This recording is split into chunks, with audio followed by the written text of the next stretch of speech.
Welcome to the tutorial Drawing Using the Pencil Tool. In this tutorial, I'm going to clean up the front sketch of the cartoon rabbit so that I can break it down as a cutout puppet in a future tutorial. And to do this, I'm going to use the pencil tool.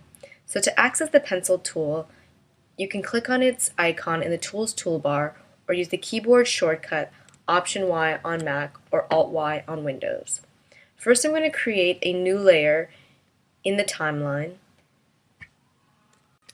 and call it Rabbit Clean.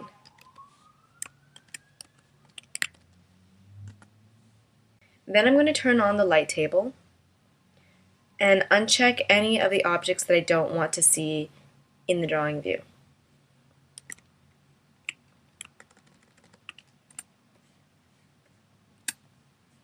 So just like with the brush and eraser tool, there are a few options that you can fool around with in the tool properties panel for the pencil tool. The first being the default pencil styles. So there's 6 default styles here. I'm going to choose number 6.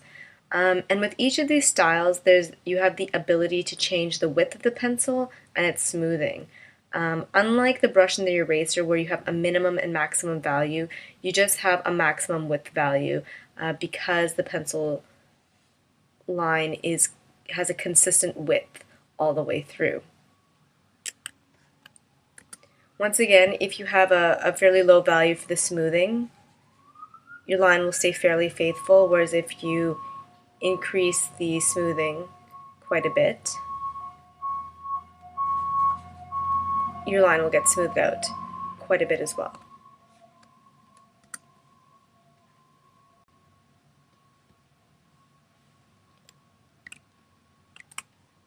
So I'm going to start to trace the rabbit.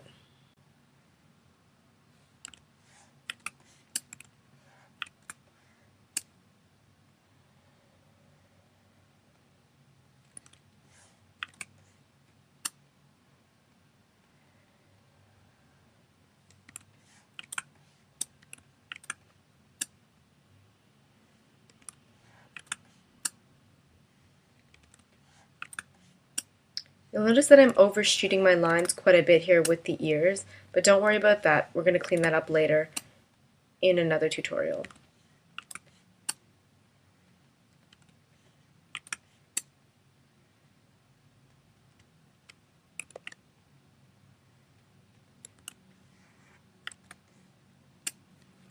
So as you notice here, all of my lines are currently individual strokes. I can move them around and manipulate them as such. But when you draw a cutout character, you don't really want a bunch of separate lines floating around. What you probably want is all of your lines to be merged together as one shape so that you can move them around together. So to do this, you just have to click on the Auto Flatten option in the Pencil Tools tool properties. And watch what the difference is as I draw the second ear.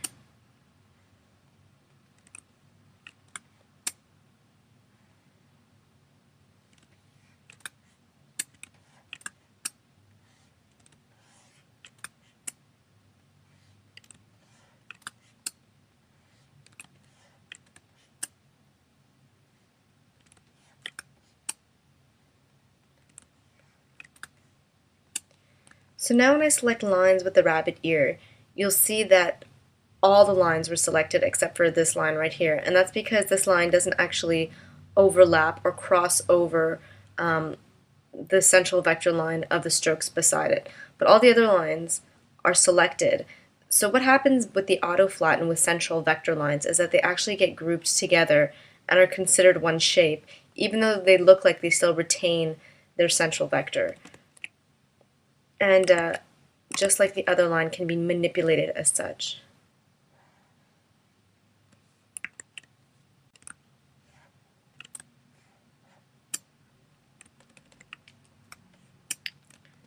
I'm just going to continue drawing here for a minute.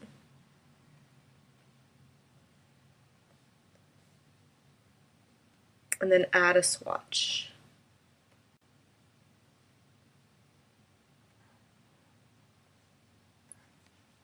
So what I'm doing here is creating a new swatch for the teeth outline, and I'll show you why in a minute. So say I decide that I want to give the teeth of this rabbit a different colored outline. I don't want to give the teeth a black outline. I'd want to give it this gray outline here.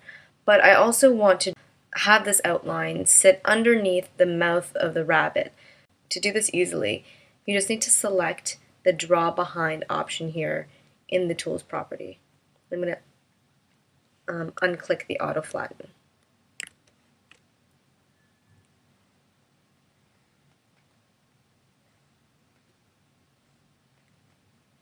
So as you notice, the gray lines, instead of being drawn on top of the mouth, now actually sit behind the mouth. But the only problem is they also sit behind the black outline of the face. So if I want to now bring these teeth forward, or rather bring the outline of the face backward or behind the gray line, I just need to select them. Hold down Shift to select both. And then go to the top menu and select Drawing, Arrange, Send to Back. So now the outline of the face sits behind the teeth, and the teeth outlines sit behind the line of the mouth.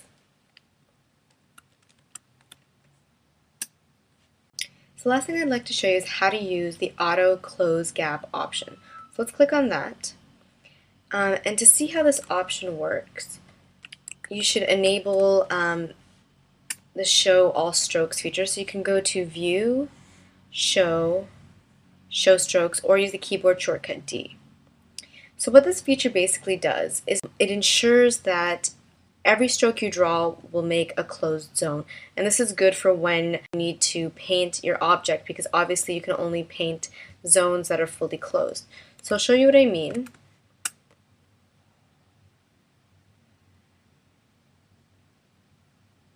So this stroke is not actually touching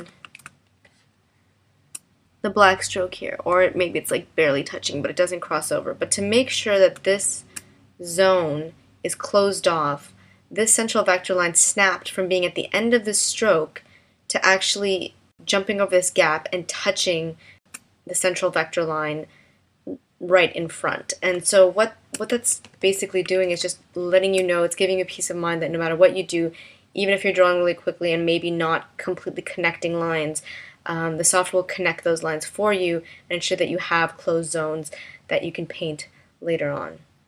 So you can disable the show strokes by using the keyboard shortcut D. Actually, I'm just going to undo that.